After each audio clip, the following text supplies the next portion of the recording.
Hi everyone, thanks for joining us for Northern Ag TV. A good sum of money was pulled together this week for the funding bill that would provide economic aid for farmers. However, that plan quickly fell apart as President-elect Donald Trump, J.D. Vance, and Elon Musk posted on social media saying that they should not pass the funding bill and only pass a temporary bill to avoid giving extra favors to Democrats. The funding bill provides $31 billion in economic aid for farmers. Ag groups are urging lawmakers to pass the continuing resolution with the economic aid. Well, the Montana Farm Bureau Federation just announced their 2025 ACE class, which includes Northern Ag Network's Andy Schwab. The ACE class stands for Advocate, Communicate, and Educate, which helps class members become better leaders for Montana's ag industry.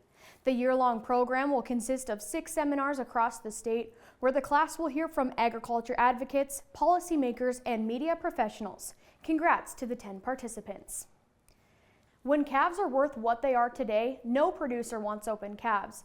Ensuring that your herd health is at the best possible condition is the best way to make sure that you're putting the most calves on the ground. Ted Perry, Beef Technical Solutions Director for Purina, says that it all surrounds body condition. This time of year, the more body condition we can build just makes her winter that much easier. We want her to calve around a body condition score 6 so that she has enough reserves to go ahead and feed the calves, and then she can go through her postpartum interval and rebreed in 90 days to keep her on the yearly cycle. It's also always a good idea to test your forage quality to make sure you know what you're feeding your cattle.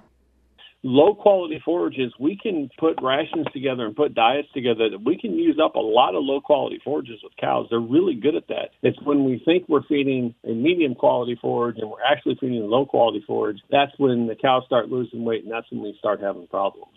We'll be back with the markets after this. From the beginning, we've worked closely with farmers. BNSF's ties to the agricultural community go back 175 years. Together, we've innovated to make the U.S. agriculture supply chain one of the most efficient and productive in the world. Our strong relationship powers BNSF still today and helps us move the nation like no one else can. At BNSF, we move the nation for you.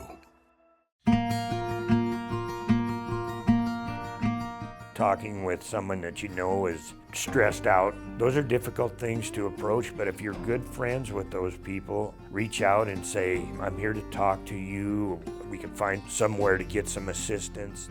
It's hard to get involved, but at the same time, you want to just say, hey, there is help available. For more tips in dealing with stress in agriculture or for free counseling for egg producers, visit beyondtheweather.com. Well, the cattle on feed report comes out today, and that should support the futures as demand remains strong. But the lack of cash cattle trade has traders waiting to choose whether to take a better position in the market.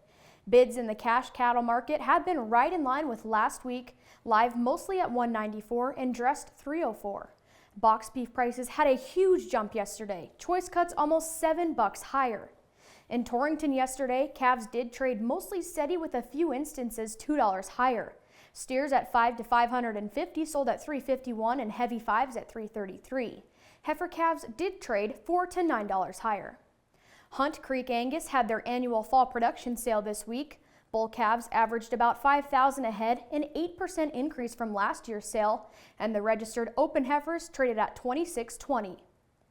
After big losses in the previous session, the wheat market struggled to regain anything in Thursday's session. What continues to drag the futures down is the strong dollar. Recent sales have been lower, and expectations for the weekly export sales report shows traders predict sales in a wide range between 8 and 20 million bushels. Well, that's it for today's Northern Ag TV report. I'm Grace McDonald.